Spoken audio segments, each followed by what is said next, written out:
judgment. Okay, there is no right or wrong. It's your subjective reference. What comes to your mind when you hear this word business model? What is the very first thing that comes to your mind? Anyone? Yes. What's the first thoughts that flash in your mind when you think about business model? Big term, business model. Yeah. Yeah. Does a business plan come to you? Does any other terminologies, jargon, or any entrepreneur who comes to your mind? Yes. What is a business model? Anyone?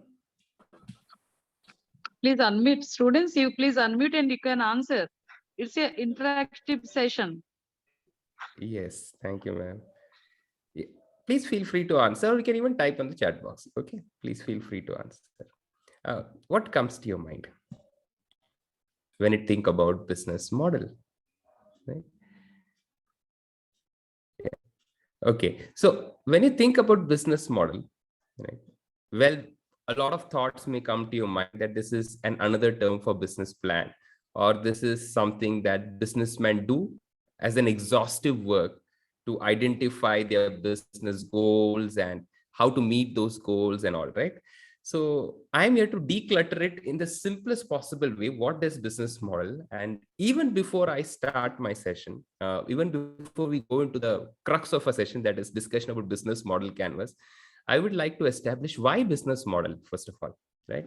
And then we will go into forming, how to create a business model. And that is where we learn about business model canvas. And finally, I would give you a list of business models. What are the different types of business models? So we would deal with the why, how, and what of business model. That is what you have, right? WII.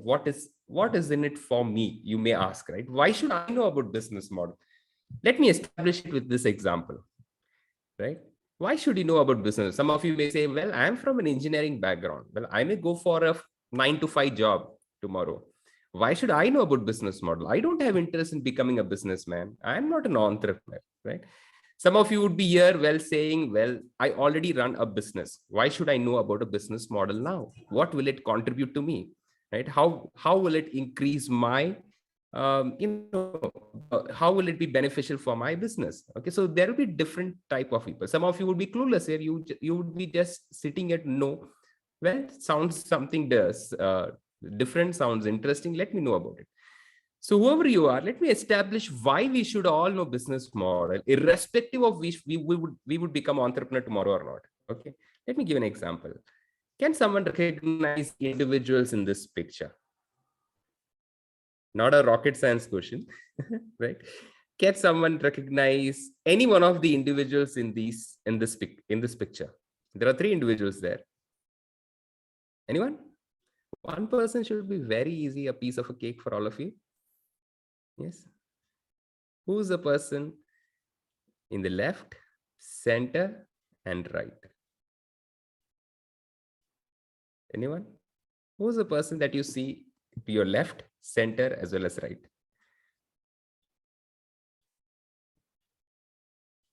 Center one is Stephen Hawking, sir. Exactly, sir. And I hope many of you would have even recognized him, right? Stephen Hawking. Can anyone recognize people to this person to the left as well as person to the right? Anyone? Any guess? No.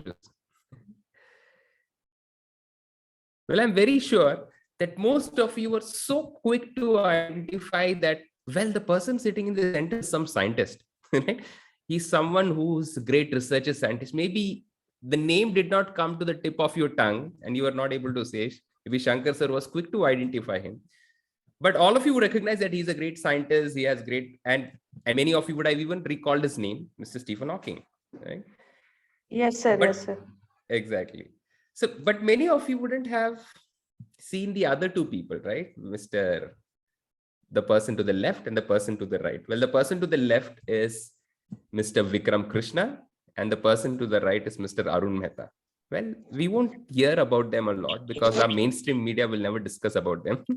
Our newspapers never celebrated them. Our education systems did not include them because their contributions are forgotten. And let me tell you why. Right? The person you find to the left and right, Mr. Vikram Krishna and Arun Mehta, have an amazing story behind them, right? Now, Mr. Stephen Hawking, we all know, a great scientist who have written around 16 books and hundreds of research papers, and a theoretical physicist, and all his works have been still worked upon or been researched upon. Stephen Hawking was one of the great minds in our generation, right? And when Stephen Hawking came to India in the year 1990, right, Stephen Hawking was suffering from a degenerative disease, right, because of which he was wheelchair bound. Degenerative in the sense it was kind of gradual. When he was pursuing his research or PhD, he had actually felt some numbness in his leg and his hand, and there was some nervous breakdowns, but it gradually kind of paralyzed him through his life. And the doctors had said that he has a neurodegenerative disease which will paralyze him eventually and may even kill him, right? But nevertheless, an excellent mind who had an excellent intelligence, who worked very hard and contributed greatly to the scientific society through hundreds of published papers and patents and articles, books, right? All these things, research labs in and around the world. Stephen Hawking was a celebrity in himself, right? And when he came to India, he was given a celebrity welcome in the year 1990, right? When he came to India. And he was given such a great welcome by most of our brainy people, right? The technocrats and the scientists, researchers, faculties from different institutions. They went to meet Mr. Stephen Hawking, his conferences, wherever he was talking. So when he came to India, and in one of his talk show, in one of his conference talks, Mr. Vikram Krishna Arun Mehta, two technocrats from India, they were also kind of attending. Right? They were so eager to listen to this great mind, Mr. Stephen Hawking.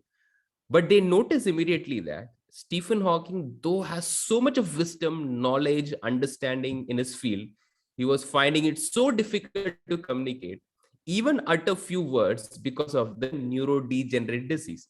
Now, then he was not talking through a computer, he was talking with his mouth only, but he was talking in a slurred speech in a very slow way, right? And Stephen Hawking also had cracked some jokes upon himself. He said, maybe I'll talk for another 5 years, and after that, my speech would be lost totally, thanks to my disease, right? And Vikram Krishna Arun Mehta just could not accept it. They said, such an excellent mind, having so much to contribute to the scientific community, how can he not continue speaking? We need to solve this problem, right? They took it as a passion and their own responsibility to solve his problem. They went backdoor and met Stephen Hawking, discussed with him his problem, and they said, we are technocrats from India, we would like to solve the problem that you are having, the problem to communicate to the world, right? Stephen Hawking was taken aback, feeling like, will two Indian technocrats solve my problem, which great American scientists and developers could not solve, right? But nevertheless, Vikram Krishna Arun Mehta were adamant in knowing more about him, his problem, and try to solve it. Vikram Krishna Arun Mehta soon, within the next 6 months of time, studied his problem very carefully and understood that the only way to get around this problem is find out some gesture interpretation device by which words could be created through gesture, and these words would be converted into speech through a computer, right? And that is where Vikram Krishna Arun Mehta came up with one device called as elocutor. Elocutor, okay? Elocutor, you can go and check it out on Google. You'll find a lot of resources about it. Elocutor was a system which actually converted one gesture on one single finger of Stephen Hawking into words, and these words were converted into speech, automated speech in a computer. And this was done by Vikram Krishna Arun Mehta, right? Two Indian scientists, right? And when they came up with the solution, Stephen Hawking was taken aback. He was so thrilled that such a solution could come through India, right? And two Indian scientists. And well, Mr. Stephen Hawking started using it. He started actually started liking that project. And this was the very software, this was a very product, elocutor, that was developed upon later by Intel and IBM, other companies, to create a much more efficient system. But if elocutor was not found, none of those systems could have been found, right? In the later part of Stephen Hawking's journey, he was talking about conduction picked up by this computer and all those things, right? Now, the foundation for that technology was set up by Vikram Krishna Arun Mehta, but the world forgot them. Today, the world says the solution was given by Intel, scientists in USA, but they forgot nobody recognized the contribution done by Vikram Krishna and Arun Mehta, right? They were forgotten. Well, they are to be blamed for that, and I'll come back to it. Let me discuss one more example before that. Can someone recognize these three individuals? One among these three individuals, at least one. Yeah. The person to the left, center, and right. Anyone? Can someone recognize these three individuals? The person to the left, center, and right. Who are they? Anyone? You can even put their names in the chat box if you recognize them.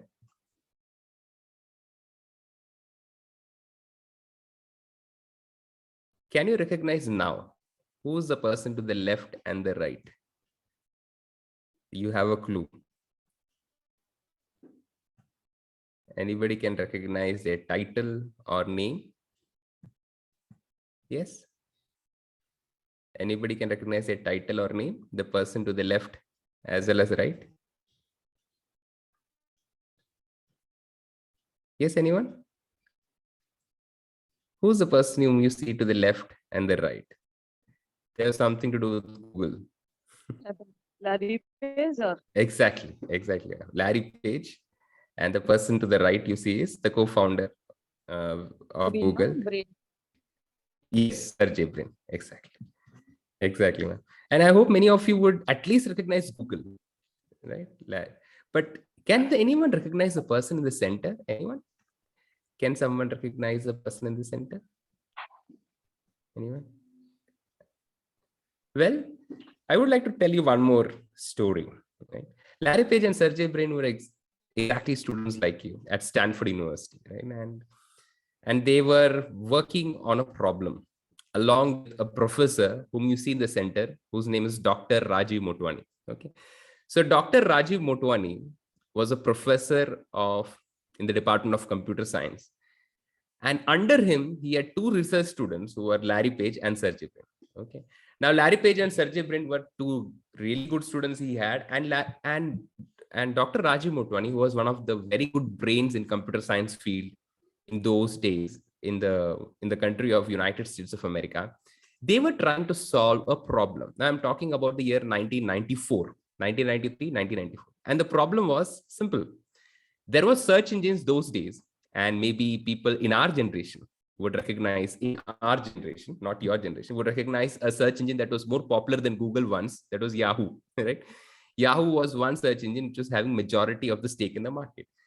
And they noticed there was one problem with Yahoo, that Yahoo was not personalized search engine. That means if I search something on Google today, sitting in Palakkad, and you search something in Google sitting in, let's say, Hyderabad or Guntur, you would get definitely a different result compared to me, right? In fact, even if you search something compared to your neighbor, your results may not be the same on search engine, right?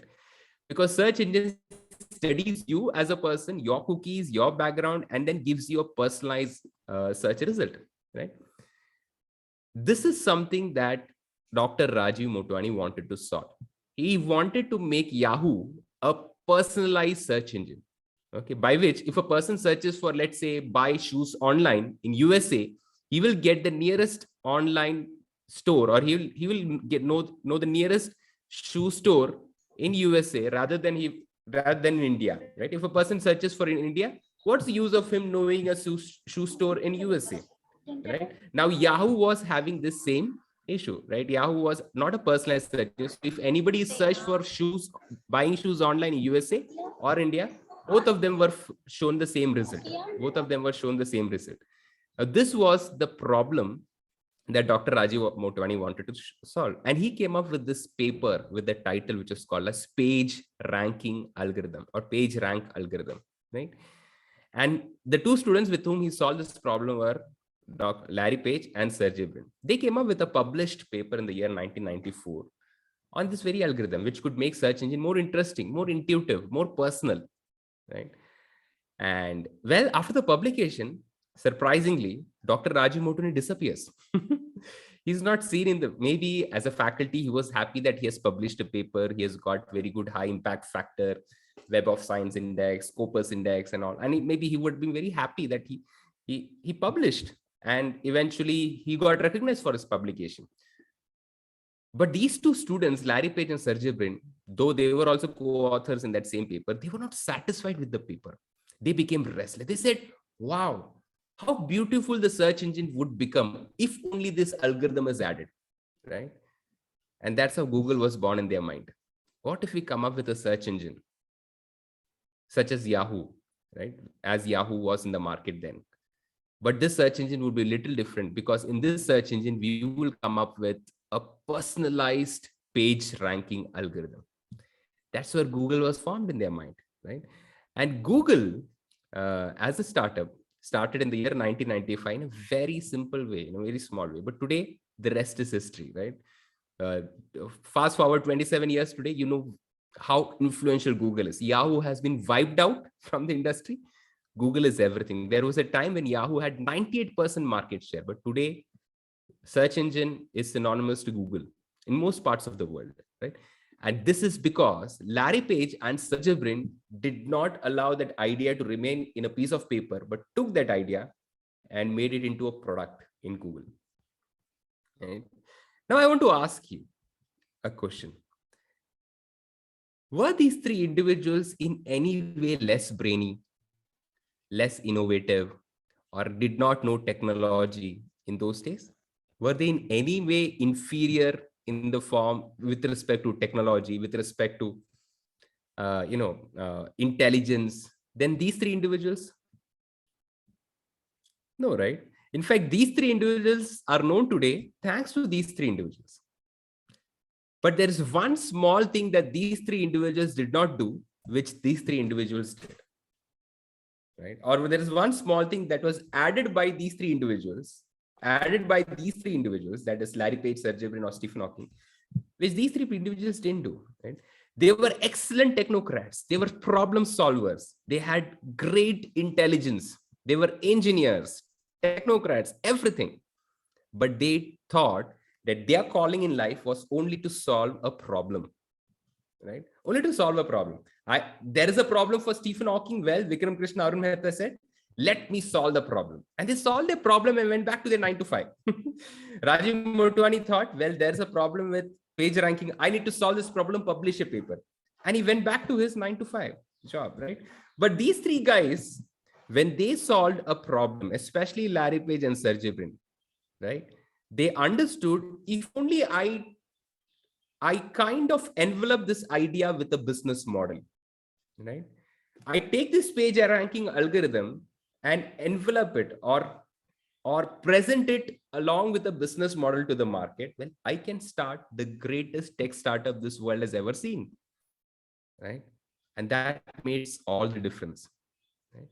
Let me tell you, if you have a great idea, it's a liability. It does not matter. You have a great technological idea in your mind. Let me tell you, it will be lost in a paper. If you want to impact the world around you, that idea need to become a business.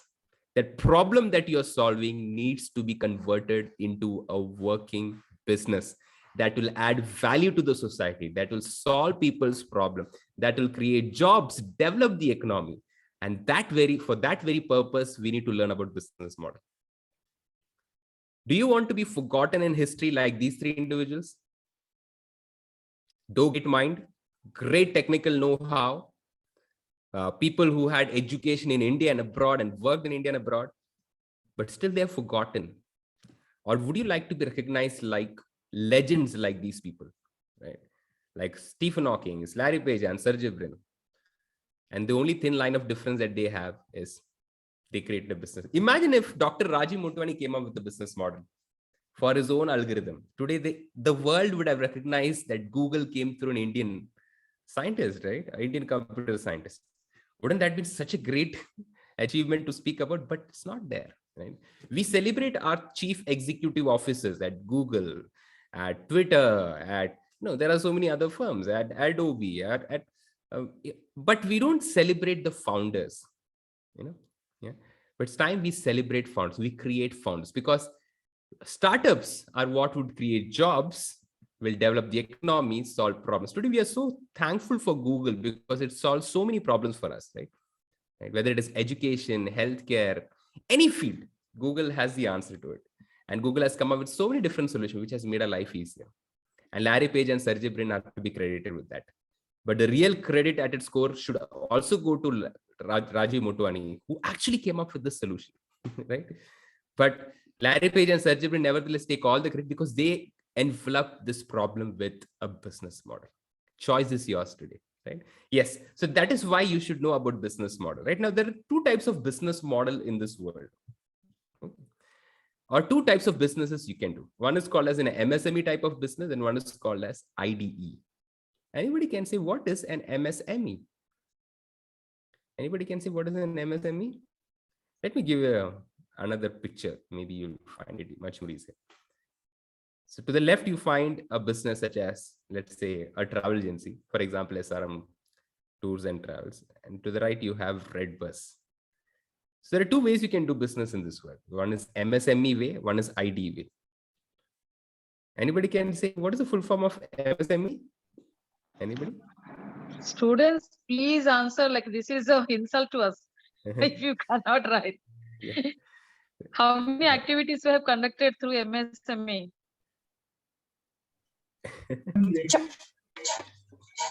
Micro, small, and medium scale industries. Micro, Exactly. small, and medium scale industries. Yeah. Great, Anusha and Akila. Thank you so much. So MSME means micro, small, and medium scale enterprise. So you can either do business in micro, small, and medium scale enterprise way, or you can either do business in IDE way. Can anyone guess what is IDE way? Any wild guess? If you're wrong, big deal, no problem. Don't worry, there is no marks to it. Okay, IDE is innovation driven enterprises. Okay, innovation driven enterprises. So, and I borrowed this term from Bill Ollett, the managing director at Center for Entrepreneurship at MIT, Massachusetts Institute of Technology. He explains there are two ways of doing business, either an MSME way or IDE way. Let's take an example. Now you have, let's say you want to go, you want to travel from Hyderabad to Bangalore. Okay. You have two options in front of you. Okay. One option is you either go to the portal of SRM Transport, or you go to their travel agencies directly, physical travel agency office, and book a bus ticket between Hyderabad to Bangalore. Or another option is you sit in your own room or college or wherever you are and you book a bus ticket on Redbus. Which one would you choose and why? Which of these two options would you choose and why? Yes? Anyone? Which option would you prefer? Would you prefer to go physically to a travel agency office and book your bus ticket? Or would you like to book your bus ticket at the convenience of your home, at the convenience of your office, at the convenience of your college? Which one would you choose? Yes? Which one would you choose? Most probably, most of you, since you are all technically sound and you have a lot of tech know-how, I believe most of you would be choosing Redbus, right? And Redbus would be a very popular name by now to most of you. And the reason is, well, there is convenience with Redbus. Okay, you need not leave your home. You need not take, a ride to a different place at a kilometer or anything, right? You can just sit in your place and take your mobile phone and download an app. Okay, Akila, thank you, Redbus. So and you can just book it, right? What are the other reasons for which you would book on Redbus and not going to a physical office or not going to SRM Transport directly? Any other reason why you would book on Redbus? Any other reason why you would book on User friendly, sir. user friendly? Okay, great. Any other reason? Any other reason? Anyone can point out? Yes, sir. Easy to booking. Easy to book. Okay. Any other reasons? Anyone? Well-known app. A well-known app. Okay, Akila. Anybody else? Any other reason? Now you may book because it is well-known, because it is easy, because yes. So Rohit says because we can book our favorite seat. That's true. Okay, yeah. So you can book whichever seat you like. Any other reasons?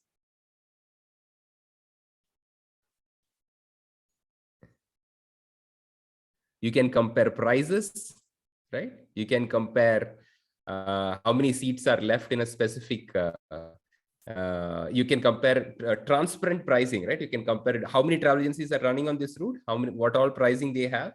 You can compare about the reviews that are given by previous travelers. All these things are available on Redbus, which may not be available on SRM Transport's online portal or in their physical office, right? And of course, on Redbus portal, you have multiple options, right? You have offers also, right? You have bus tracking information. You can see different amenities different travel agencies are providing.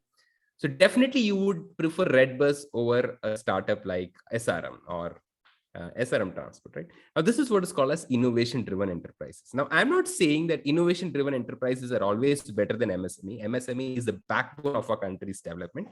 70% of the industries are MSME in our country. What I'm saying is, as technologically sound students, right? As students with great understanding of engineering, and it does not mean that you have to be from engineering background, even if you are not, right? Compared to the previous generations, you guys are far sound technically. You know what's happening in the world today. You are better placed to start an IDE kind of business, right? And there are benefits of starting an IDE kind of business, right? What would have been an investment to start an MSME type of business, let's say a travel agency? What all he would like to invest? Imagine somebody has to start a startup like SRM Transport. What investment would he require? Yes. What investment we require? Yeah. What all things he would like to, he'll have to buy? He'll have to buy a bus. He'll have to get 2 drivers. You have to get some cleaners, travel agency office, then maybe 20 to 25 different licenses and permits and registrations. It's a hefty process and it will require crores of rupees. Trust me, a bus like this would come for 1 crore rupees, crore or more, right? So it would require them, let's say, 5 crore worth of investment just to start a business like this, right? But at the same time, if you have to start a business like Redbus, which is an online portal giving you details about buses, Redbus does not have its own bus. It doesn't employ its own driver or anything. It gives you information about different travel agencies having different number of tickets and on a specific route. What would have been an investment that went behind Redbus to start a business? Anyone? Anyone? What would have been an investment? Sir, they are investing in domain and app development, sir. Domain and app. So how much would that come to? Give me a rough domain. How much would a domain cost? Maybe it will cost you somewhere from 100 to 500 rupees to start off with. Okay, of course, there are domains cost. Redbus was not a very common name that time. And he would have easily got that domain name for maybe some 200, 300 rupees. And he would have got some server space to start a startup for another 500 rupees. Maybe less than 1,000 rupees would have been investment in Redbus. Right? So when it comes to investment, innovation-driven enterprises require investment here, not in money, which is kind of a roadblock for most of you. Right? You say, I don't have money, I cannot start a business. Let me tell you, you can start a business. If you have money, you can start a business MSME way. If you don't have money, consider starting a business the ID way. Okay. Right. Now, how they differ in MSME and IDE is based upon the business model. Look at MSME, high investment in the beginning. IDE, very low investment in the beginning. Right. But you look at the profit both of these businesses are making after 15. Today, at the end of 15 years, both of these businesses started almost at the same time. But today, let me ask you, who's making more profit, Redbus or SRM? Who's making more profit? Who's having more market mileage? Exactly, Redbus, no? Yeah. Redbus only. Exactly, Redbus, no? Now see, Redbus, Fanindra Sama, a student from Hyderabad, a fresh graduate from Hyderabad, studying in Bangalore. He faced a problem in his life where he could not book a bus ticket when he wanted to go on Diwali vacation to his home from Bangalore. And for this problem, he came up with a solution in Redbus. He was not rich. He was not very influential. He was not very powerful. He was not a politician, son, nothing. All he had was a mind to solve a problem and create a business model around it. And that's how Redbus was born. Thank God he just did not solve the problem. He came up with a business model around it. And today, India is benefit. There are more than 4,000 routes on which Redbus is available. There are more than 40,000 people book bus ticket on Redbus today. It is the largest bus booking portal in the world. It was the first startup in Indian ecosystem to see the complete cycle of being established and sold out to a firm called GoIbibo Group for more than $130 million. Can you imagine?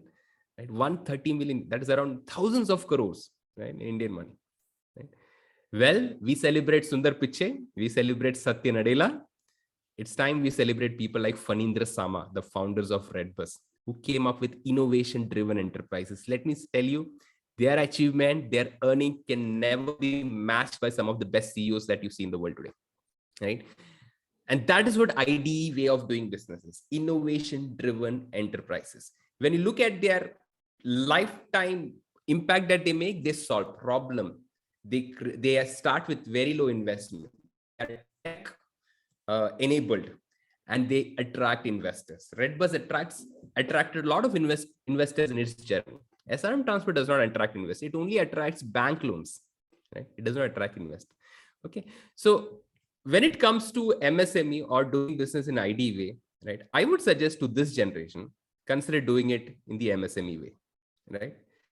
Consider doing it in the MSME, consider doing it in IDE way compared to MSME. There are people who would do it in MSME way. Please go ahead. I'm not saying it's wrong, but there's a better way. Okay. Now, this is where I would like you to start talking about how to create a business model. Now we know how business model affects your business, right?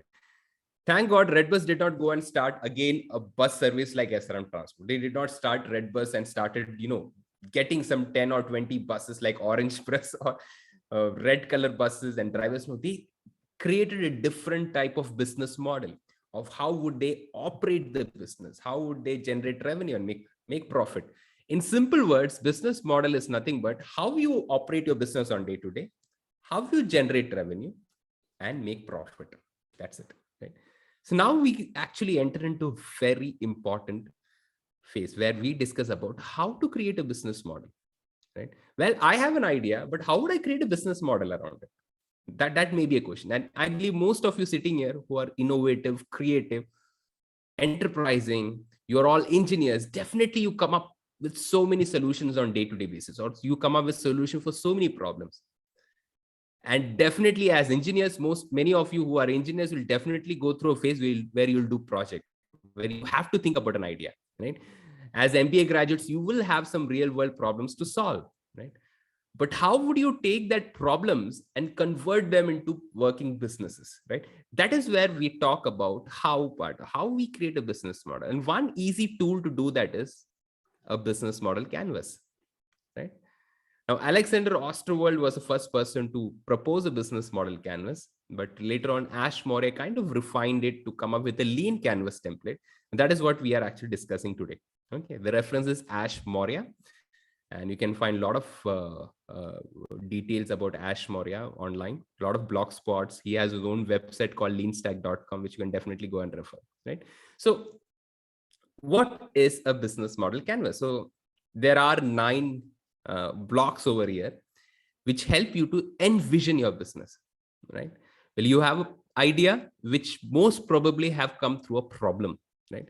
How do you convert this problem into a business model? That is where you have this 9 blocks helping you to think and come up with a business model, right? So there is a pattern in which this model, this blocks would be explained. Okay. And this is a pattern which I do with my own personal experience, right? That means when you discuss about problem, the next thing that is preferable that you can discuss about is customer, okay, not solution. Even before you discuss about solution, discuss about the problem, customer, and unique value proposition. Okay. This order, if it is maintained, you will have a better thought process of coming up with the business model. Okay. Now, different people would give you different level of understanding. Now, this is a totally non-linear process. Okay. But the sequence of steps that I am giving you is my own personal experience. Okay. So you can change it. It is not a hard bound rule. Okay. Yeah. Okay. So let's start with the first 2 segments. Okay. That is a problem segment and customer segment. And I hope every single startup was born with a problem, right? Yeah. Can you give me any example of any startup out there which was born as an outcome of problem?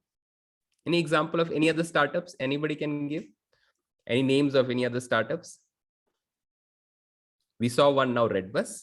Any other startups that you can think about in Indian ecosystem? When this word startup comes, which company comes to your mind first? Yes? Anybody? Which company comes to your mind first?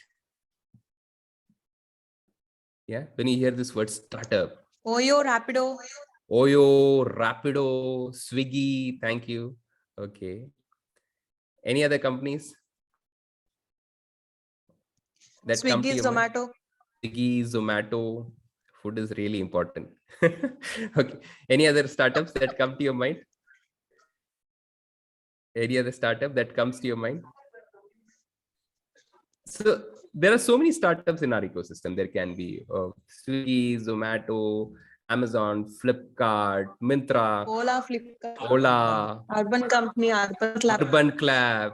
Exactly. Uber. Uber. Anybody else? Uber Eats. Uber Eats. Again. Okay. Any other startup that is around you, in and around you, maybe that you would like to know? Startups that you have come across. So many startups are there in the ecosystem, right? So, and each of this startup, if you just trace their background, they have all come into existence because of problem. Well, one of you said Oyo rooms in the beginning. Well, Ritesh Agarwal faced a problem. He faced a problem himself. What is the problem? Well, he loved traveling. And in his time of traveling, he faced one problem, that is not able to find a budget hotel. Okay. Now he was a student. He loved traveling with limited pocket money. He badly required a budget hotel. And when he got into a budget hotel, he found the bedspread was dirty, very unhygienic living conditions. Bathrooms were very poorly maintained. The toiletries and other amenities were so badly maintained, right? And the service was so poor. And so people would shun his budget hotels, but people, even if they lived there, they had no option. So Ritesh Agarwal was from a middle class or lower middle class family, and he had to stay in such places because he traveled on such limited budget, right? And he faced this problem when he was just 19 years old. In this first year of his college, he faced this problem, right? And he understood that if he has to afford good living condition, very good environment in a lodging facility, then he has to afford those premium class hotels, which was beyond his budget. So there he came up with an idea. What if I give an SOP, standard operating procedure, to a set of budget hotels to follow, so that they not spend a lot of architecture, they not spend a lot on their ambience. All that they have to do is they have to create a clean living room with a decently good toiletry facilities, right? And hygienic conditions which they can maintain, which decent quality of food being provided at home. Can they do this 3 to 4 services perfectly? I believe that budget hotels can also pick up. He gave these SOPs. Some of the hotels signed up with him, and he said, if you do that, I will promote your hotels free of cost. Okay, that's how Oyo Rooms was born. Just by promoting 3-4 local hotels that Ritesh Agarwal gave SOPs and they followed, and he personally promoted them through his portal called Oyo Rooms. But sooner or so, many people started checking out their hotels and they started living in budget hotels, giving good review. And that actually encouraged him to expand his reach to many more hotels in India, right? Cut the story short. Ritesh Agarwal, who started his startup Oyo Rooms when he was just 19 years old, he dropped out of college, started this business with Peter Thiel Fellowship of $1 lakh. Okay. Peter Thiel Fellowship is given to a student who is willing to drop out of the college to pursue his startup dream. I'm not encouraging anybody to drop out over here. Okay. And if you do so, do not quote me. Okay. So Peter Thiel Fellowship is Peter Thiel Fellowship is given to only 6 people every year. And that particular year, the business model that Ritesh Agarwal put forth in front of this Peter Thiel and foundation, among hundreds of entries that had come, he got selected about one among the 6. And that's how Ritesh Agarwal started his business journey on OYO Rooms. Today, OYO Rooms is one of the largest budget booking hotel network in the entire world. I'm not talking about only India. Right? It boasts about more than 125,000 rooms being listed at any given time on its portal, right? And today, Ritesh Agarwal is also recognized as the youngest business billionaire in the world. Youngest business billionaire from India in the world, right?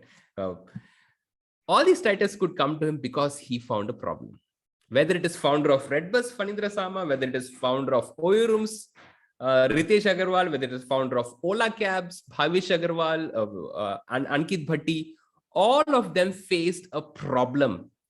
And this problem became a startup, right? Now, you face a problem. Let me tell you, you're facing the greatest opportunity in your life.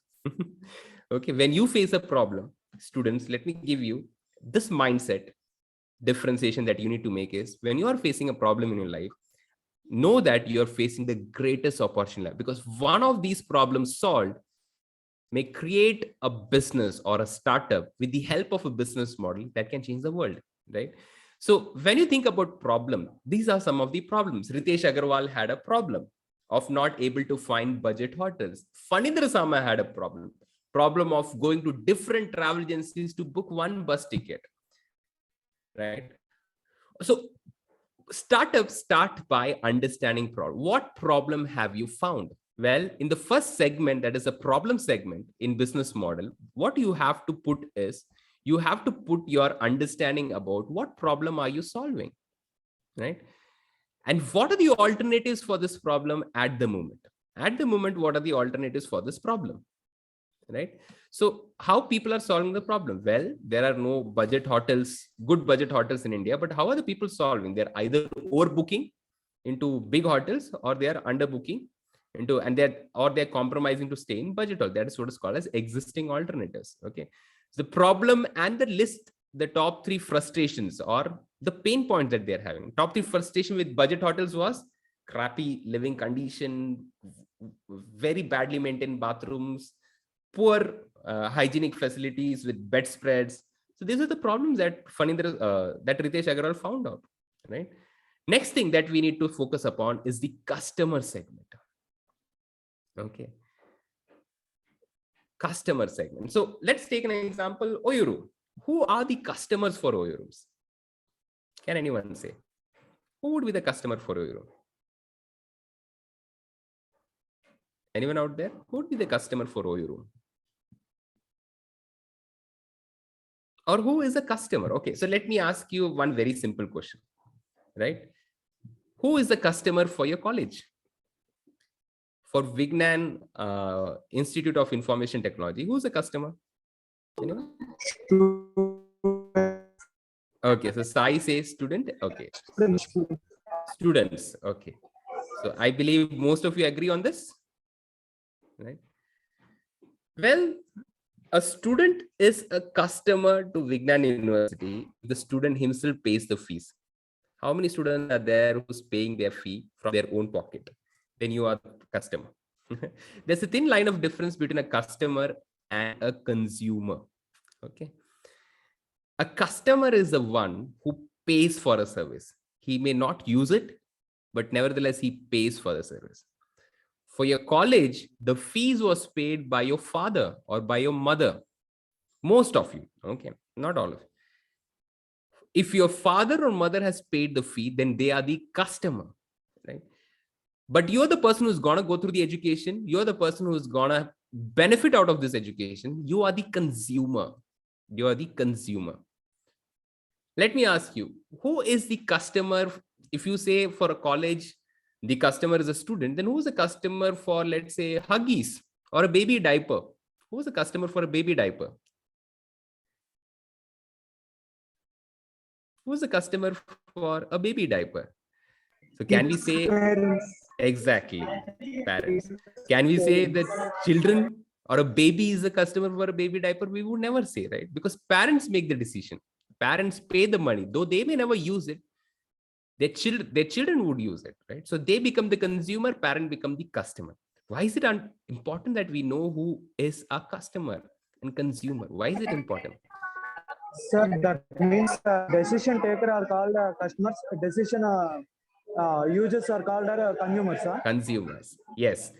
Great, Sai. That is very true. Okay. So mostly, okay, decision makers majoritively are the customers because they are going to pay the money, right? And how much ever you may like a college, until you convince your father to pay your fees, maybe it will be difficult for you to study there, right? Some of your parents are very open-minded and they would help you to learn in the college of your preference, but some of your parents would be very strict in them being choosing the college and you studying in that, right? Why? Because they're going to pay for it, right? So many of these products, a baby will never make a choice for its own diapers. The parents do. Why the reason why you should know your customers is because you are selling to your customers first and then your consumers, right? You're selling to your customers first and then to your consumers, right? Yeah. And this is very important. Okay. So an advertisement that may go through Vignan University, what will it display? What does an advertisement in Vignan, or maybe a handbook that goes through any private universities or any universities or college, what would it showcase so that the students would join? Yeah. What information does it showcase? It showcases about its achievement, placements, right? It showcases about its infrastructure, excellent faculty strength, excellent faculties that the college have. All these informations are broadcasted, right? Why? Because your parents care about it more than you, right? As a student, I know for the reasons what are the reasons for which you may come to the college, but your parents want that. They want a bright future for you. The college understands who is its customer, right? So when it comes to customer, a very general identification many of us do is all are our customers. Okay, but that is never true. So let me ask you one more question. Let's say for a toothpaste, who is a customer? Let's say for Colgate toothpaste, who is a customer? Yes. Yes, Anusha. Sorry.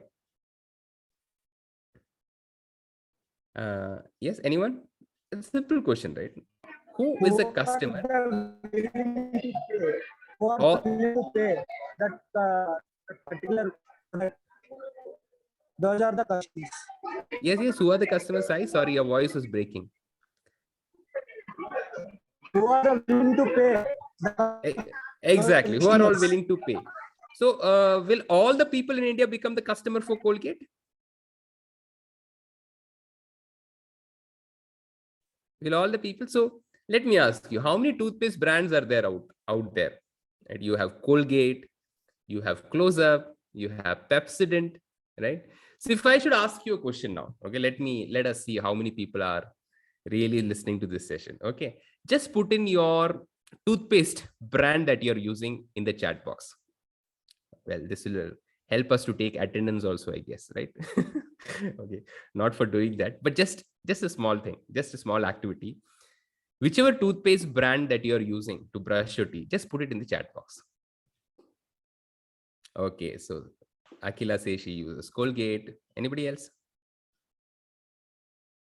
Colgate Max Fresh, Colgate. Okay. Oh, so everybody there uses Colgate. Okay. How about others? What toothpaste are you using?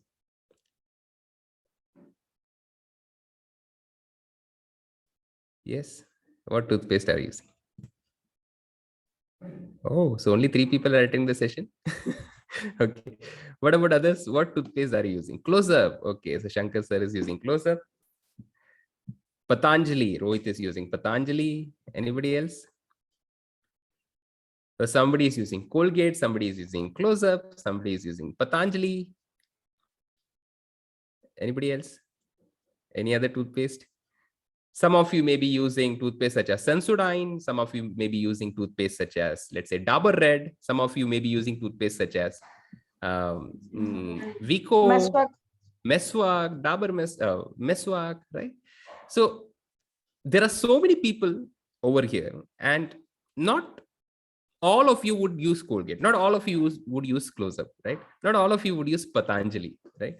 Why do you use Colgate? Now, if you look at the way they advertise, right, each of these toothpaste, how does Colgate advertise their toothpaste? Have you seen? What are the keywords they use?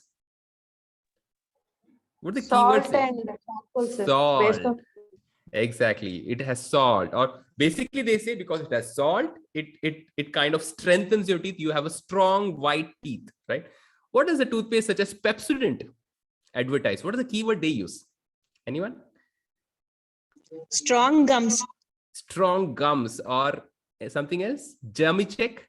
Pepsodent says a word called as germy check, right? So mostly it says you use Pepsodent, you have a germ-free teeth, right? Okay, what is the message that close-up follows? Yeah. Yeah. Wow. Shankar sir uses close-up. So what is the message that close-up tries to follow? Freshness. Fresh. Is it really, do they advertise really freshness? What do they advertise? Okay. So I hope most of you get the message. So close-up is trying to say fresh breath, right? Close-up is trying to say fresh breath, of course, for different reasons. Patanjali, how does Patanjali advertise its toothpaste? organic. Organic, herbal, natural, right? All these terms they use, right? Or maybe toothpaste such as Vicco and Dabur also use it, or Ayush also use it, right? Sensodyne, sensitive teeth, no? People who have sensitive teeth use Sensodyne. So you see, there are so many toothpaste, and as a toothpaste, which is requirement for every single individual in this country, right? Every single adult in this country have to use, but not two adults may use the same toothpaste. They may use different types of toothpaste. Okay, some may use Colgate Close-Up, some may use Patanjali, some may use Pepsodent, some may use Dabur Red, some may use Vicco, some may use Ayush, some may use Himalaya. Different types of toothpaste. The reason is, well, the emotional need to brush your teeth is same for everyone, but the purpose for which you use a toothpaste is different. And that makes a customer segment.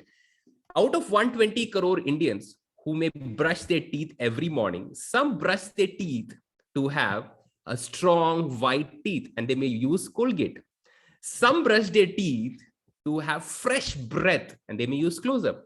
Some brush their teeth because they're conscious about chemical components in their toothpaste, so they want a natural, herbal, organic component or Ayurvedic components, or they love Ayurveda, they may use products such as Patanjali, Dabur Red, or Vicco, right? Some people would be very careful about using toothpaste which is soft on their teeth and may help their sensitive teeth. They may use Sensodyne. So can you find there? Everyone has a different purpose, and based upon this purpose, they segment the market. So Close-Up will not go into the market and say, I'm going to sell to everyone. No. Patanjali will not go to the market and say, I'm going to sell to everyone. No. The Patanjali will say, my customers are health conscious, Ayurveda loving people who reside in India. Got an idea? That is what is called as customer segmentation. And customer segmentation can happen geographically, demographically, it can happen psychographically. Psychographically means, as I gave an example of Patanjali, it segments its customer based upon psychograph. People who are health conscious, people who are chemical component conscious, people who want an alternative to chemical substance. They want a natural herbal toothpaste. They will use Patanjali. People who are conscious about the quality of their breath, they may use Close-Up. So Close-Up would say, my customers are people who want to brush their teeth, but at the same time, they're conscious about the breath quality. They are my customer. Okay. And that will be Close-Up's motto. Now, based upon this, they segregate their customer. So customer segment is basically, who is your target customer? Who is the smallest segment in the market whom you're trying to target? No product in the market can say, I'm selling to everyone. It's impossible. It's impossible. Nobody can sell to everyone. No product in this world can sell. No mobile manufacturer can say, I'm selling to everyone. No, they sell to a specific. Apple iPhones do not say the entire Indian market is my market. No. Right. So that is what. So identifying your customer segment is very important, because that determines how your solution should be represented to the market. Well, you have a great idea, but how that idea should be positioned in the market, how that toothpaste should be packaged, how the toothpaste should be advertised, what channels should I use, what terminologies that I should use to advertise it, to promote it, to position it in the market. Everything is decided based upon the customer that you're reaching. Right? Everything is decided based upon. That's why I said, before coming to the solution, go to the customer.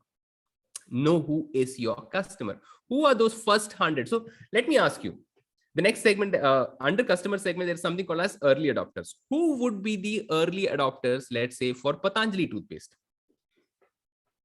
Who would be the people who would be the first to buy Patanjali toothpaste? The very first. Anyone? Well, the customer segment is the people who are health conscious, who want natural herbal component in their toothpaste. But who would be the people who would buy the Patanjali toothpaste the moment it hits the market, the moment it would come into the market? Who would be the first few people? Who would be the early adopters? Anyone?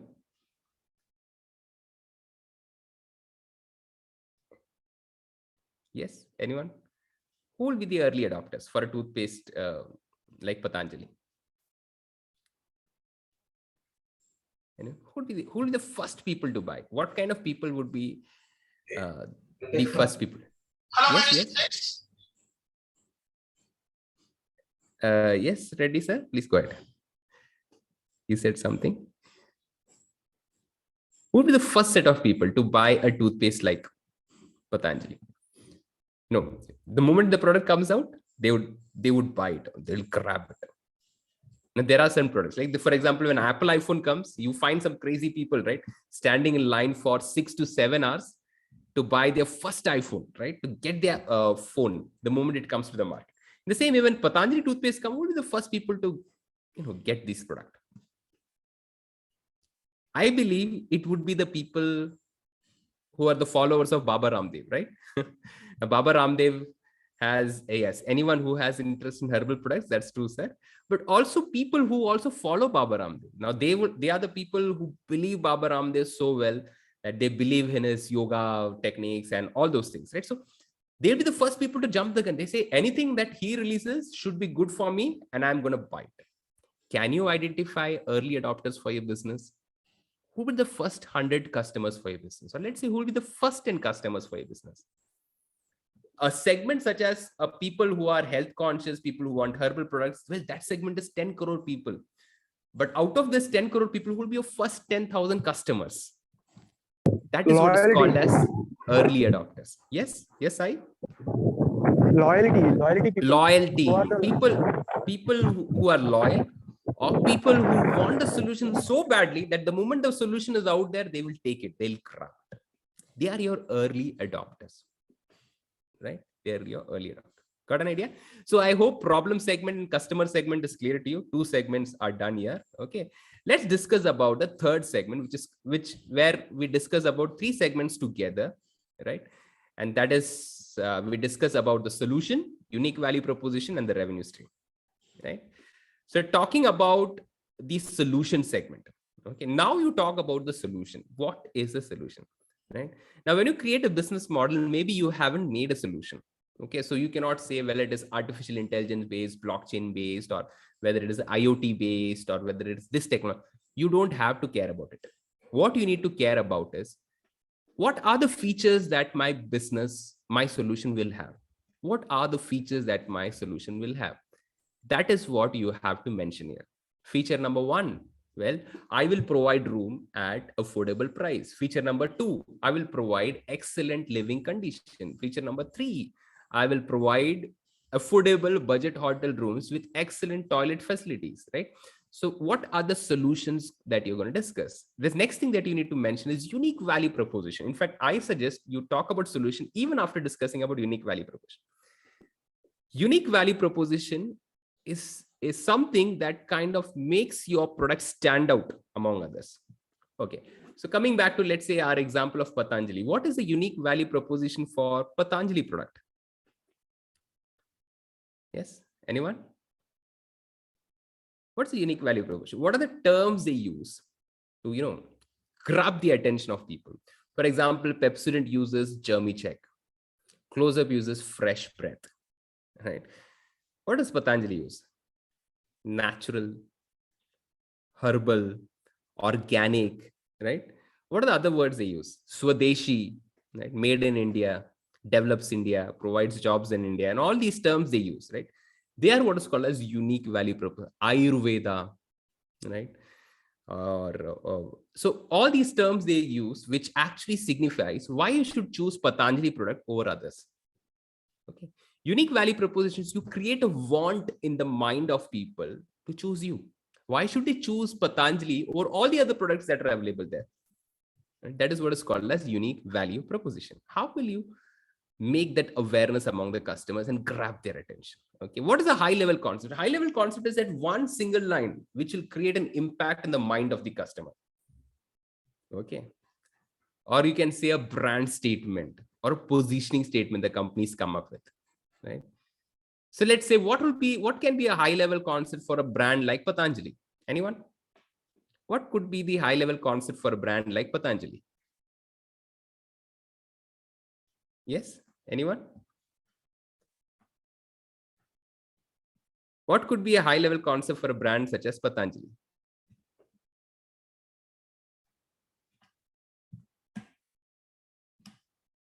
Yes.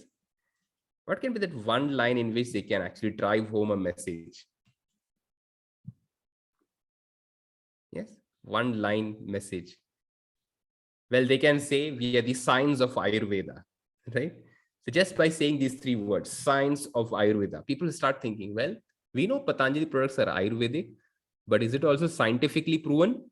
Then they feel or they get an idea. Yes, these are scientifically proven Ayurvedic products. So in a line, can you drive home a point? In a line, in a statement, that is what is called as high level concept. Okay. So we discuss about solution, unique value proposition. The next thing that we discuss about is the revenue streams. Okay, revenue streams.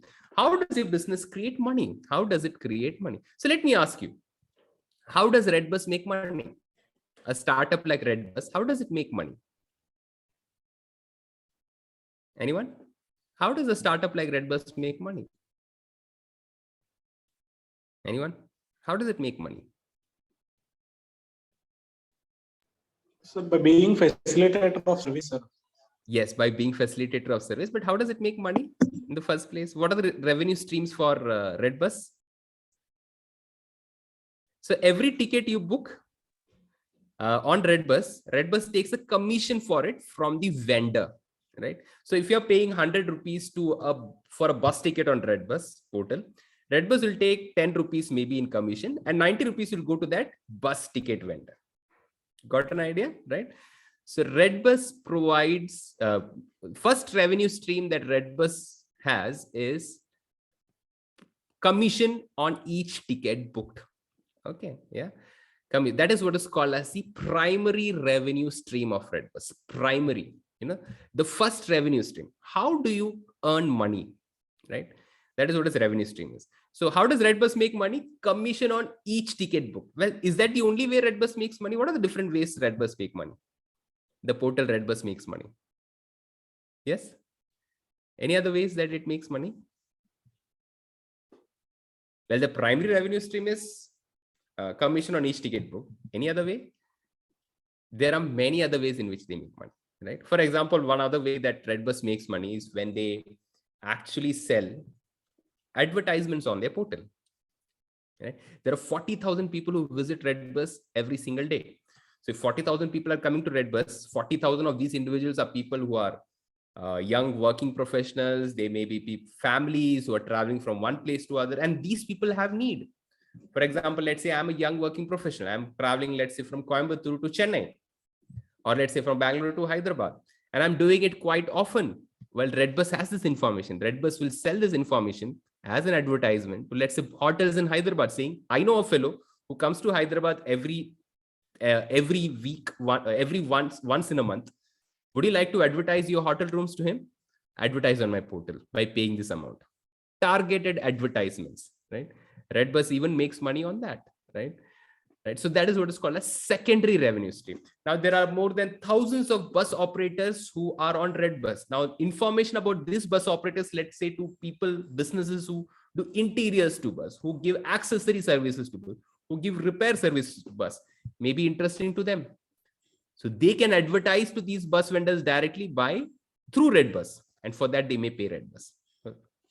When you think about second revenue stream, Redbus has many. Okay, and that's what makes it even profitable, right? So there will be primary revenue stream, there will be second revenue stream. You have to identify different ways your business can make revenue. There are businesses which do not have primary revenue at all. but they have a lot of second revenue. Can you give an example? They do not have primary revenue at all, but they have a lot of second revenues. Online Any- bookings, answer, Online booking, okay.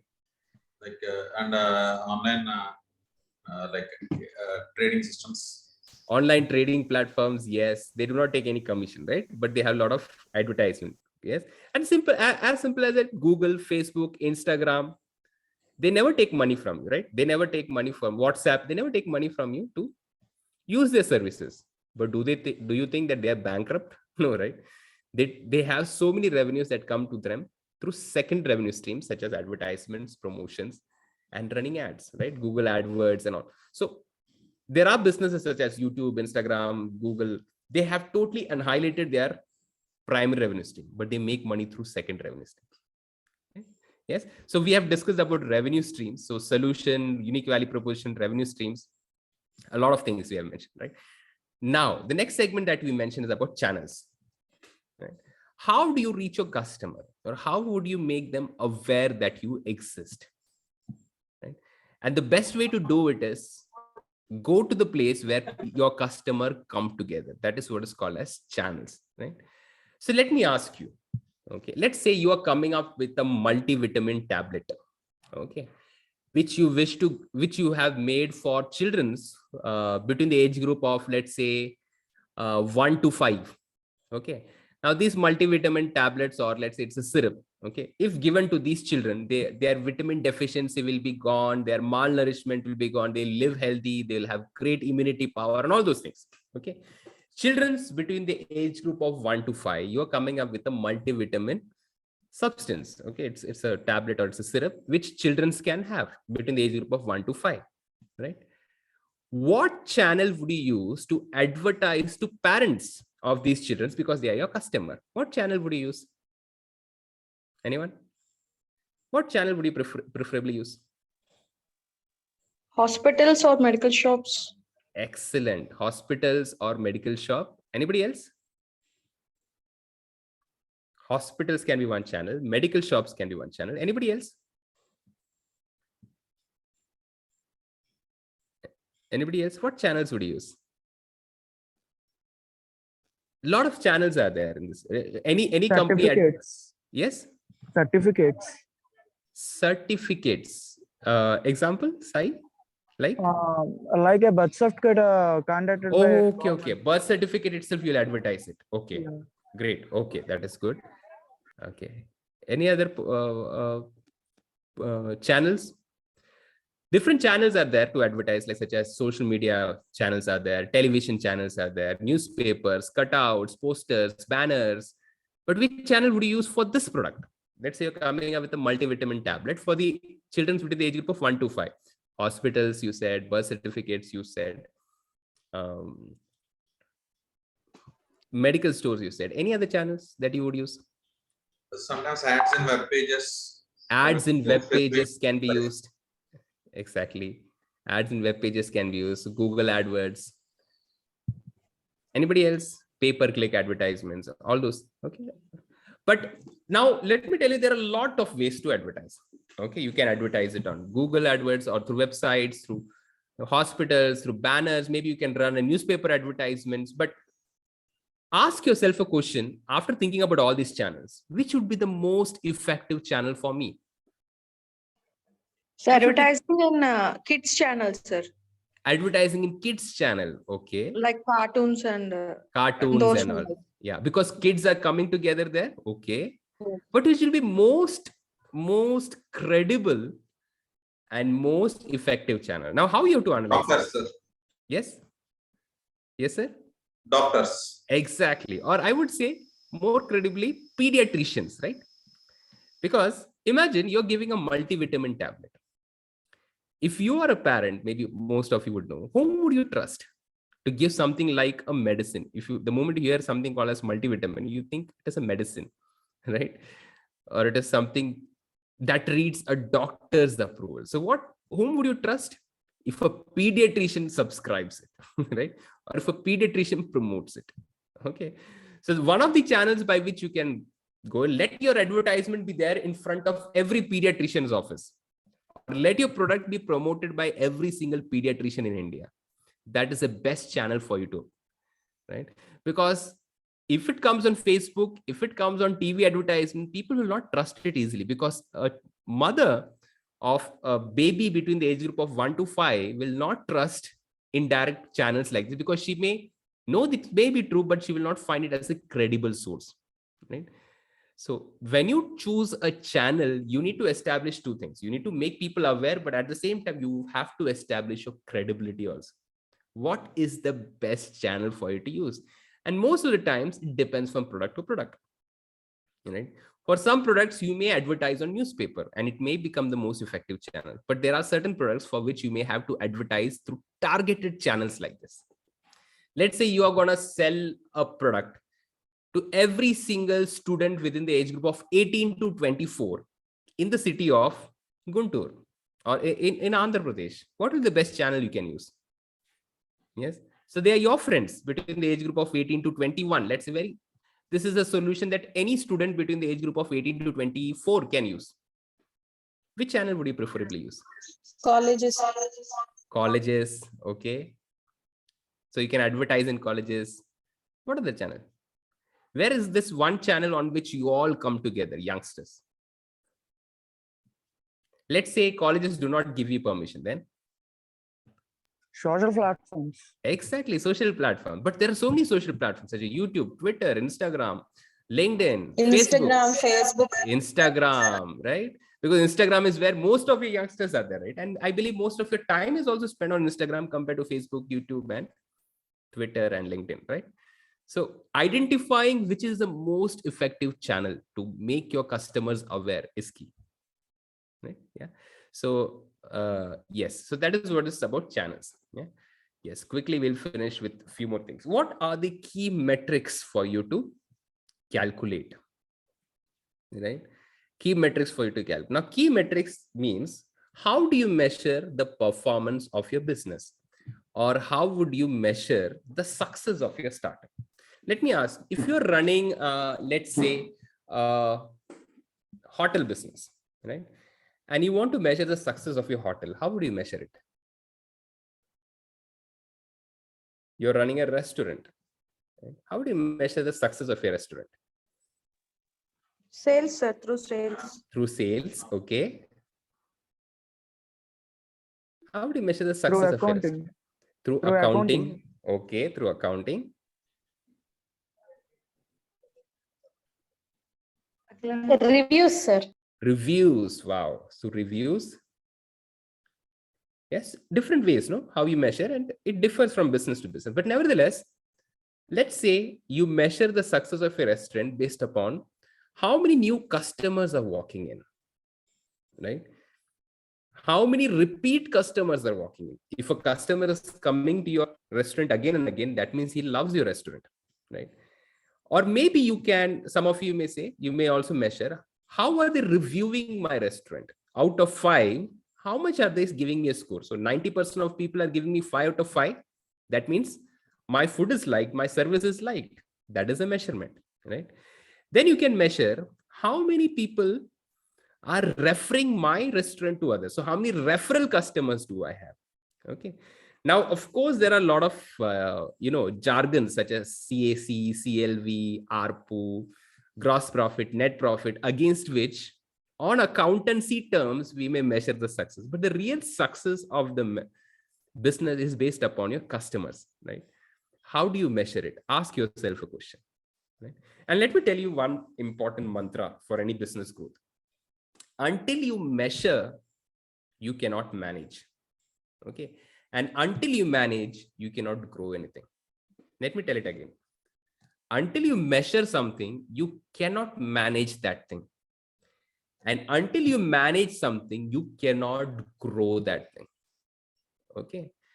Yeah. So in simple terms, until you start measuring your business, your sales in business, your references in business, until you start measuring your growth on day to day, you will not be able to manage your growth. And until you manage the growth, you will not be able to grow your business. Measure, manage, multiply. right? Until you measure, you cannot manage. Until you manage, you cannot multiply. And how to do it? Put the key metrics in place. What are the key metrics that will give an indication whether you're growing or decaying? Okay, that is what is key metrics, right? Yeah. So cost structure. This is the second last segment that we're going to talk about. What is cost structure, right? What is the cost required for you to start your business? What is the cost required for to run your business on day to day? And what is the cost required for you? No, what are the costs which is called as variable cost, which will impact your business from time to time, right? So there are three types of costs: startup cost, fixed cost, variable cost. Right? Of course, there are different terms used. Some people use operational cost, people use sunk cost. There are different terminologies, but basically in cost structure, we can talk about startup, fixed and variable, right? So what amount of money would you require to invest even before you start your business, first day of business? Yeah, that is a cost. That is called as a startup cost. It may include registration. If you're, let's say, if you're having a restaurant, it may include licensing fees. It may include advance, interiors to be done, utensils to be bought, gas connection, electricity connection, all those things, furniture, tables, desk, and all those investment, right? Even before the first day of your business, the investment that is required. Second type of investment, that is called fixed investment. Okay, fixed cost. What are the different amount that you will incur on day-to-day basis if you're running a restaurant, right? But it will not change rapidly. It will remain same in this month. It will remain the same in next month. There'll be a small difference. Excuse me. There can be small difference in expenses, but it will not be a rapid change or change. Can you mention some costs that I would have as running a restaurant? Yeah, which will not change quite often. Let's say the rent I pay for the place will not change month on month, right? If I'm paying 10,000 now, I'll pay 10,000 next month. I may be paying that same amount for a year, and then it may change. The salaries I pay for my employees will not change. Electricity bill may vary a bit, but not vary a lot. It will be predictable, right? The amount of money I spend for water, it will not vary a lot. So the cost that I can rest assured will not vary a lot, which will more or so remain fixed. It is called as fixed cost. And then comes the variable cost. Onions may cost you 25 rupees per kg today, but tomorrow it may be 100 rupees per kg. It is called as a variable cost, right? Because it is a cost that is not in your control and it affects your business. Well, whether the onion costs at 25 rupees or 100 rupees, your biryani will be 100 rupees per plate. It cannot change to 200 rupees per plate tomorrow just because onion cost is high, right? Yeah. So it affects your business. It affects your, profit margins. Right? That is what is called as a variable cost, which affect. So that is what is cost structure. Okay. Okay. To want of time, I'll just quickly go through it. Finally, unfair advantage. Okay. Unfair advantage is something that you have which others don't have. What can be an unfair advantage? Let's say, what can be an unfair advantage for a restaurant business? Anyone? Something that you have which others cannot easily copy or imitate. What can be an unfair advantage for you? Taste, sir, taste. Taste. So who decides taste for your business? Customer, obviously. No. Who decides taste? Means a chef that you have? Chef. Basically. Yes, sir, sure. What if I pay him a better salary and take him away? So somebody can copy him. Okay. Anybody else? Yes. What can be an unfair advantage? If you're running a hotel business, let's say, as an example, what can be an unfair advantage for you? Suppose we have a critic who always gives us only positive ratings in places like media. Okay. So maybe a critic you have who only gives you positive rating, maybe. Okay. But what if I have a friend, okay, who's partnering with me to start the restaurant? Okay. And this friend of mine is a very popular YouTuber chef, or is very popular celebrity chef. Okay. And I'm partnering with him to start the business. And we have 50-50% share, let's see. Okay. So when we start the business together, people would come to my restaurant just to eat his food or eat his delicacies because he's popular on TV. His delicacies are popular. He's a very popular YouTuber with more than 10 million followers or something like that, right? He's an unfair advantage for me, right? He cannot be copied by you. He cannot be taken by your business. That is what is called as an unfair, something that you cannot easily copy. Imagine you are coming up with a product which every farmer can use in the state of Andhra Pradesh, right? And imagine if your father is the agricultural minister of the state, right? That's an unfair advantage for you, right? Yeah.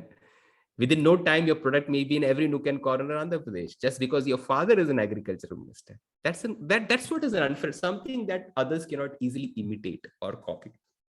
You got it?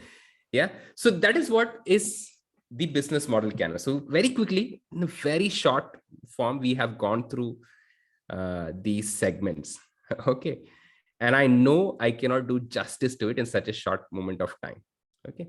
But to find more about them, you can definitely go, you can definitely find out resources of this particular author called Ash Maurya. He has a book written, Running Lean. He has a website called as leanstack.com, okay, where you can find a lot of resources about business model canvas, very practical resources. There is a YouTube video where you just put Ash Maurya plus business model canvas or lean canvas. You'll find a lot of resources where he himself have explained about lean canvas, right? So the purpose of lean canvas is to make you identify what is the business model that you're going to use. Okay. And with that, we will end our discussion, the final discussion, that is what are some of the well-known business models out there? Right? Can anyone point out what are the well-known business models that you have seen out there? Let me give an example. What business model do these companies follow? Whether it is Honda, Land Rover, Toyota, or Tesla, what business model do they follow? Yes, anyone? What business model do they follow? Yeah, simple. They follow the manufacturer business model, right? Because they manufacture stuff. Honda will manufacture a car or a bike, but it never sells to you on your doorstep, right? Toyota or Land Rover or Tata or Tesla may actually make a car or battery, but they may never sell at your doorstep, right? Right? Yeah. So they are manufacturers, and these manufacturers, one day manufacture, who sells their product or who takes their product to the market? Yes. Who are the people? Wholesalers or retailers? Wholesalers or retailers, or we can say distributors, right? Distributors, dealers. Exactly. So these are some distributors you can see. For example, for Toyota car, you would have heard about Lanson Toyota, or you would have heard about Rajashri Ford, or you would have, or Sundaram Honda. Now, all these are distributors for this car. In the same way, you have SSIPL, which is distributors of many computer products, Ingram, which is distributors of many hardwares in India, right? So they are all called to follow the business model called distributor. They don't manufacture anything. They get things from manufacturer and give it to retailers, right? They give it to retailers. A retailer business model is one which you can find as an example of your supermarkets that you find around you, right? These supermarkets get stuff from retailers and sell it. Maybe a shoe store that you have in your surround. Maybe a good example for retailers is Nike. In fact, Nike's distributor is SSIPL, right? So SSIPL determines, actually purchases from Nike, manufacturer of Nike, of shoes, Nike, and it distributes all over India. So it can be available in your local shoe store. Well, the distributor is SSIPL, right? So so there are distributors and there are retailers. Retailers have nothing to do with manufacture. They get mostly from distributor and they give you to customers, right? Yeah, they give to the customer. So they are retailers. So there is a retailer business model. What business model do these business follow? Amazon, Flipkart, Myntra, Snapdeal, all these businesses. What business model do they follow? Anyone? Service. Yes, Service model. Service. Okay. Service So, model. Service. Yes, we can call it as e-tailer. Okay. Because they sell only online. There was retailer who sell through physical outlet, E-tailers are people who sell only online, only through online outlets, right? What business model do they follow? Zoho, Kislo, Freshworks, startups like them? Now, Zoho provides you softwares for, let's say, businesses or individuals, which are hosted on a cloud platform, and we can actually access these softwares online. So I need not have Tally anymore on my system because Zoho provides this business solution online. So I have to access it directly online and I can do my business works, right? What business model do they follow? A very popular business model name in nowadays. It's called as SaaS, software as a service, right? Or SaaS business model, right? The companies like Kissflow, Freshworks, Zoho follow this business model, right? What business model do they follow? Oyo, Uber, Redbus, Ola, Make My Trip, Clear Trip, right? Swiggy, Zomato. What business model do they follow? Anyone?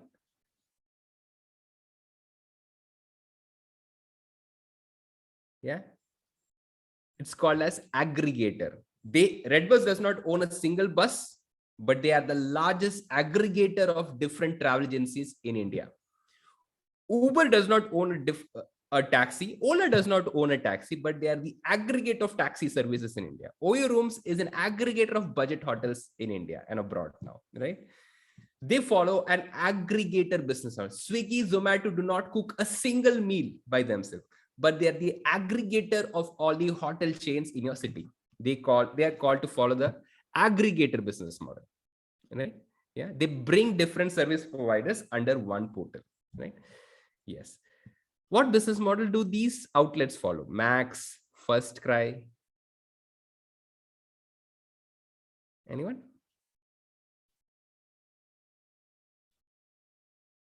Well, they follow a business model which is called brick and clicks. Well, First Cry has an online portal, but it also has physical outlets, right? Where you can go and buy. You can buy online on First Cry's portal. You can also buy on their e-commerce portal as well as a physical outlet. You'll also find First Cry stores around you.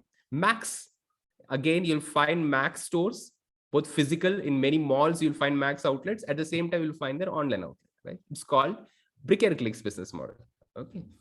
What business model do these companies follow, such as Amul, McDonald's, Burger Kings? Yes, especially in India. Okay, no, like what business model does Franchising? exactly franchising, right? So these they do not come and run. McDonald's will not come all the way from US to run their business in India. They will give away franchisees. Okay. So today, if I want to run a McDonald's business, well, I have to get the franchisee from McDonald's. They will give me the business model. They will give me the standard operating procedure. They'll tell me what investment is required. They'll train my staff. And in return, I can start a restaurant in their name. I can run their use their brand name. I can put all their products on the outlet. And for this, I have to pay them a small royalty fee in the profit I make. This is called as franchisee business model. Whether it's McDonald's, KFC, Burger King, Amul, or many milk outlets and all, follow this particular business model, right? Yeah. So if you are a person who say, I don't want to reinvent a business, go get a franchisee. Well, this is also pretty popular and profit-making business model, right? What business model do they follow? Netflix, Hotstar, Hulu, and all these OTT platforms. Anyone? What business model do they follow?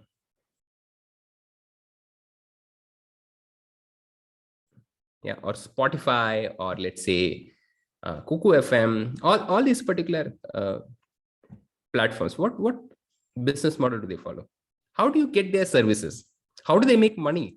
Ask yourself a question. Well, you can enjoy Netflix movies on Netflix provided you subscribe to its portal, right? Or you can enjoy service on Disney Hotstar provided you pay a subscription fee, right? Now, this is what is called as subscription business model. Okay, this is what is called as subscription business model, where you subscribe to a service to enjoy services. Okay, what business model do these platforms follow? Whether it is Slack, Zoom, Dropbox. Anyone? What business model do they follow?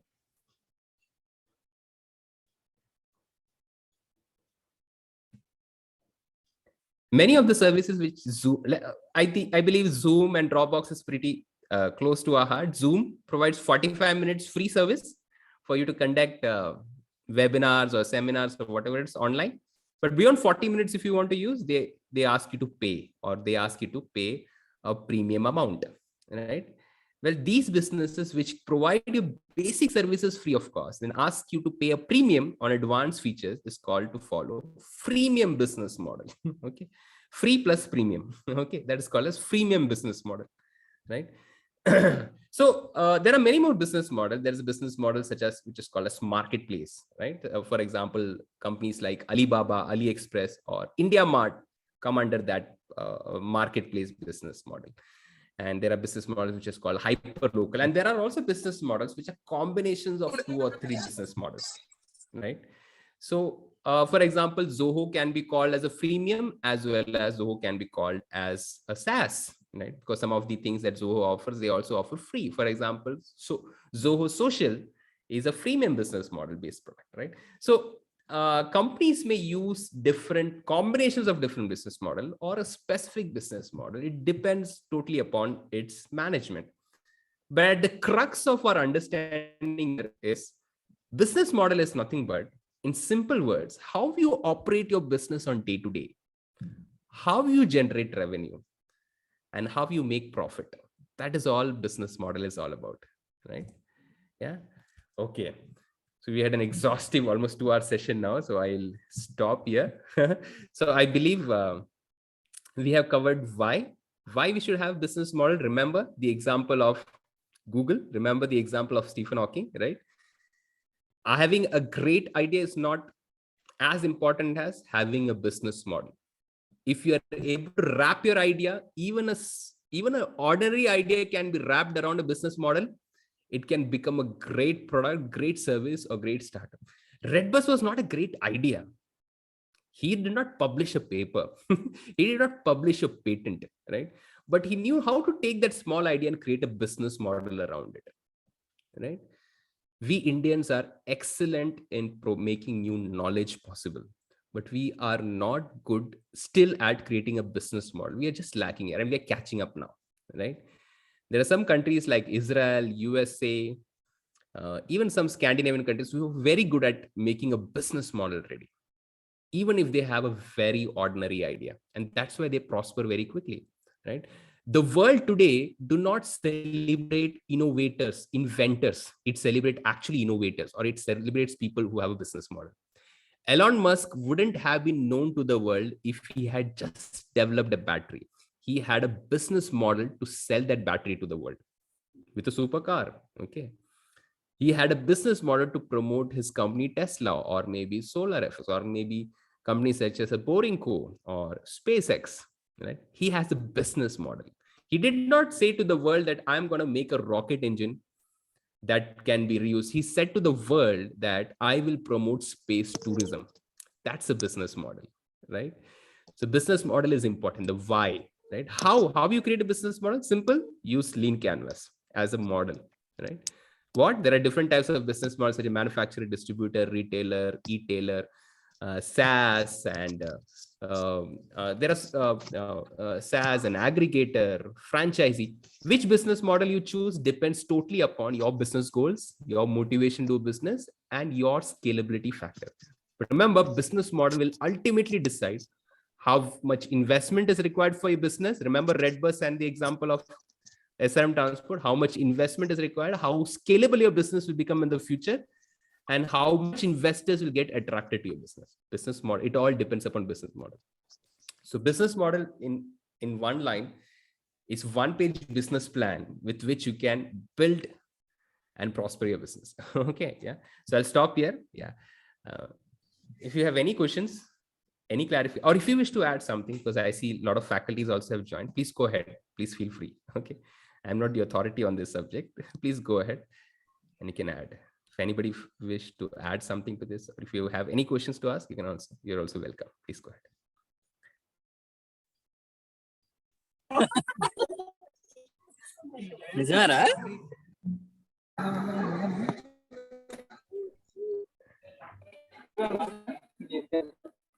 Okay, any questions?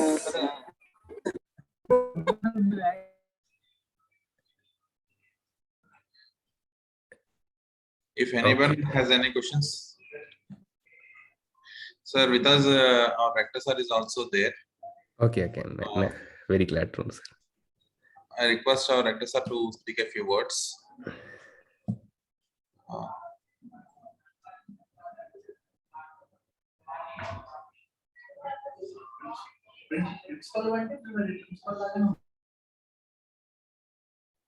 I think he is a little busy, sir.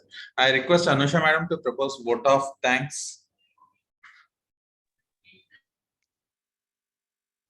Anusha garu. I'm Nagar, Assistant Professor and Training, consider this as an honor and privilege to extend my vote of thanks. Firstly, on behalf of Vignan Institute of Information Technology, I would like to extend my heartfelt thanks to our speaker, Mr. Vishal Nair, for his magnificent and phenomenal speech.